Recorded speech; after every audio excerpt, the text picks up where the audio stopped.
السلام علیکم ورحمۃ اللہ۔ الحمدللہ رب العالمین، والصلاة والسلام علی سید الانبیاء والمرسلین، وعلی آلہ وازواجہ واصحابہ اجمعین، اما بعد۔ بسم اللہ الرحمن الرحیم۔ پیارے بھائی، سوال آپ کا آذان اور اقامت کے حوالے سے۔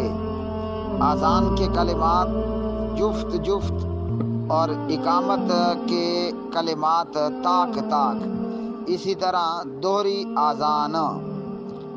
آذان کی ابتدا، آذان کا مطلب ہے اعلان کرنا، آواز لگانا، آوازہ لگانا۔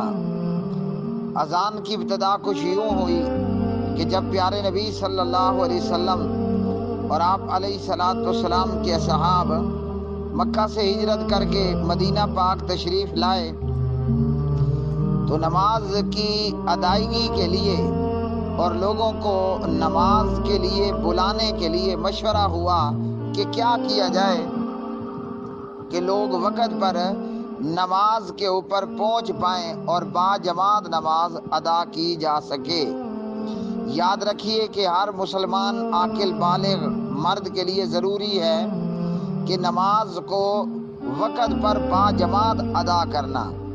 اگر خواتین اسلام بھی نماز باجماعت میں شامل ہونا چاہیں تو وہ اجازت لے کر شامل ہو سکتی ہیں، مگر مرد حضرات کے لیے ضروری ہے کہ نماز کو باجماعت مسجد میں آ کر ادا کیا جائے۔ تو باجماعت نماز کی بر وقت ادائیگی کے لیے مشورہ ہوا کہ کیا کیا جائے، ایسا کون سا کام کیا جائے کہ ہر آدمی نماز باجماعت کے لیے اس کو اطلاع ہو جائے کہ تھوڑے وقت بعد نماز کی جماعت ہونے والی ہے۔ بعض صحابہ نے مشورہ دیا کہ ناقوس بجایا جائے، تو پیارے نبی علیہ الصلوۃ والسلام نے فرمایا کہ یہ تو صلیبیوں کا، عیسائیوں کا کام ہے۔ کسی نے یہ مشورہ دیا کہ بگل بجایا جائے، تو پیارے نبی علیہ الصلوۃ والسلام نے جواب دیا کہ یہ تو یہودیوں کا کام ہے۔ کسی نے یہ مشورہ دیا کہ کسی بلند مقام پر، کسی بلند چبوترے کے اوپر آگ جلا دی جائے، تو پیارے نبی علیہ الصلوۃ والسلام نے فرمایا کہ یہ تو آگ کے پجاری مجوسیوں کا کام ہے۔ بہرحال ہر ایک نے اپنی اپنی رائے کے متعلق، اپنی اپنی رائے کے مطابق جو ہے وہ مشورہ ارشاد فرمایا۔ اس سے ہمیں یہ معلوم ہوا کہ پیارے نبی علیہ الصلوۃ والسلام جب کوئی اہم کام کرنے لگتے تو اپنے صحابہ سے اور اپنی جماعت سے اور مسجد کے مقتدی حضرات سے، نمازیوں سے مشورہ فرما لیا کرتے تھے۔ پیارے نبی علیہ الصلوۃ والسلام نے جناب بلال کو حکم دیا۔ انس ابن مالک رضی اللہ تعالی عنہ اس حدیث کے راوی ہیں، صحیح بخاری کتاب الاذان حدیث نمبر 603، حدیث نمبر 604۔ فَأُمِرَ بلال، جناب انس کہتے ہیں کہ بلال کو حکم دیا گیا کہ اذان کے کلمات وہ جفت کہے، یعنی دو دو مرتبہ، اور تکبیر اقامت کے الفاظ وہ تاک کہے، اور بعض روایات میں ہے کہ سوائے قد قامت الصلاۃ کے، یعنی یہ قد قامت الصلاۃ کے الفاظ دو دو مرتبہ کہے جائیں گے۔ آذان جفت کلمات کے ساتھ اللہ اکبر اللہ اکبر، اللہ اکبر اللہ اکبر، اشہد ان لا الہ الا اللہ، اشہد ان لا الہ الا اللہ، اشہد ان محمد رسول اللہ، اشہد ان محمد رسول اللہ، حی علی الصلاۃ، حی علی الصلاۃ، حی علی الفلاح، حی علی الفلاح، اللہ اکبر اللہ اکبر۔ اکبر لا الہ الا اللہ۔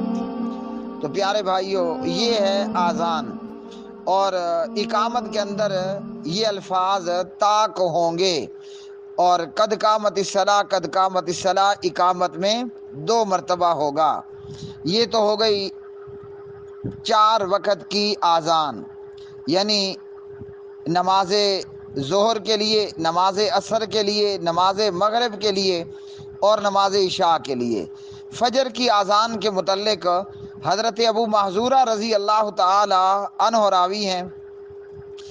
ابو محذورہ کہتے ہیں کہ انہیں نبی پاک علیہ الصلاۃ والسلام نے آذان کی تعلیم دی اور فرمایا کہ فجر کی آذان میں حی علی الفلاح کے بعد 2 مرتبہ یہ کلمات زیادہ کہیں، الصلاۃ خیر من النوم، الصلاۃ خیر من النوم۔ یہاں اس حدیث سے، جو کہ سنن ابی داود میں ہے، حدیث نمبر 501، اور اسی طرح سنن نسائی کے اندر حدیث نمبر 634، ابو محذورہ کی اس روایت سے ہمیں معلوم ہوا کہ الصلاۃ خیر من النوم کے الفاظ آذان میں پیارے نبی علیہ الصلاۃ والسلام نے بذات خود سکھائے۔ بعض لوگ یہ اعتراض کرتے ہیں یا یہ سوال اٹھا دیتے ہیں کہ الصلاۃ خیر من النوم امام عمر ابن خطاب رضی اللہ تعالی عنہ نے کہلوائے۔ نہیں جی، تو یہ کلمات آذان فجر میں خود پیارے نبی صلی اللہ علیہ وسلم نے اپنے مؤذن جناب حضرت ابو محذورہ رضی اللہ تعالی عنہ کو تعلیم فرمائی۔ اور اسی طرح ابن عباس رضی اللہ تعالی عنہ وغیرہ کی روایات کے اندر اگر بارش کا موسم ہے اور بارش برس رہی ہے تو پھر جناب ابن عباس رضی اللہ تعالی عنہما نے اپنے مؤذن سے کہا کہ بارش کے موقع پر حی علی الصلاۃ کی بجائے وہ الصلاۃ فی الرحال کے کلمات کہے گا۔ اور اس معاملے میں جناب حضرت عبداللہ ابن عمر رضی اللہ تعالی عنہما کی ایک روایت بھی ہے، اس میں یہ ہے کہ بارش وغیرہ کے موقع پر جب مؤذن اذان پوری کر لے تو پھر وہ الا صلو فی الرحال یا پھر الا صلو فی رحالکم کے الفاظ کہے گا۔ صحیح بخاری کتاب الاذان حدیث نمبر 666۔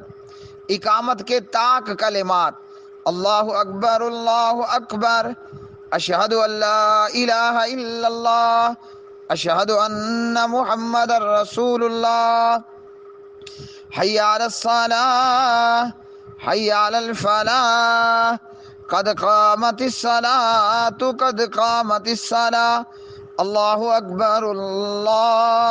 اکبر لا الہ الا اللہ۔ تو میرے بھائیوں، یہ ہے دوہری آذان اور طاق کلمات کے ساتھ اقامت، اور اسی طرح نماز فجر کے لیے آذان میں الصلاۃ خیر من النوم کے الفاظ اور بارش کے موقع پر الا صلو فی الرحال کے الفاظ۔ اب اس کے بعد ہم دیکھتے ہیں کہ دوہری آذان کے حوالے سے یہاں یاد رکھیے کہ جب دوہری آذان ہوگی تو پھر اقامت جو ہے وہ جفت ہوگی طاق کی بجائے۔ اس سلسلے میں دوہری آذان یعنی آذان میں شہادت کے 4 کلمات پہلے ہلکی آواز کے ساتھ، پھر یہی شہادت کے کلمات دوبارہ بلند آواز سے کہنا، یہ ترجیح کہلاتا ہے۔ حضرت ابو محذورہ رضی اللہ تعالی عنہ راوی ہیں۔ ابو محذورہ کہتے ہیں کہ نبی پاک صلی اللہ علیہ وسلم نے بذات خود مجھے آذان سکھائی کہ آذان کس طرح دینی ہے، اور فرمایا کہ اس طرح سے آذان کہو۔ اس میں یہ ہے کہ پہلی مرتبہ ان 4 کلمات کو ہلکی آواز سے کہنا ہے، اشہد ان لا الہ الا اللہ 2 مرتبہ، اشہد ان محمد رسول اللہ 2 مرتبہ، پھر دوبارہ تھوڑا بلند آواز کے ساتھ یہی کلمات دوبارہ اشہد اللہ الہ الا اللہ 2 مرتبہ اور اشہد ان محمد الرسول اللہ یہ بھی 2 مرتبہ۔ جب دوہری اذان ہوگی، اذان ترجیح کے ساتھ ہوگی، تو پھر اقامت جو ہے وہ اس میں اقامت کے الفاظ وہ طاق کی بجائے جفت ہو جائیں گے، یعنی اقامت کے اندر اشہد اللہ الہ الا اللہ، اشہد ان محمد الرسول اللہ یہ 2 مرتبہ کہا جائے گا۔ تو جب اذان کے اندر یہ کلمات 2 مرتبہ ہیں، اقامت میں طاق ہوں گے۔ جب اذان کے اندر یہ کلمات ترجیح کے ساتھ ہوں گے تو پھر اقامت کے اندر یہ کلمات جفت کے ساتھ 2 مرتبہ ہوں گے۔ اللہ سبحانہ وتعالیٰ سے دعا ہے کہ ہمیں اذان بھی اور نماز بھی امام مسجد نبوی جناب حضرت محمد بن عبداللہ بن عبد المطلب محمد الرسول اللہ صلی اللہ علیہ وسلم کے طریقے پر ادا کرنے کی توفیق عطا فرمائے۔ اللہ تعالیٰ نے عبادت وہی قبول کرنی ہے جس پر جناب محمد الرسول اللہ صلی اللہ علیہ وسلم کی نبوت کی مہر لگی ہوگی، باقی رائے گاں ہوگا۔ وآخر دعوانا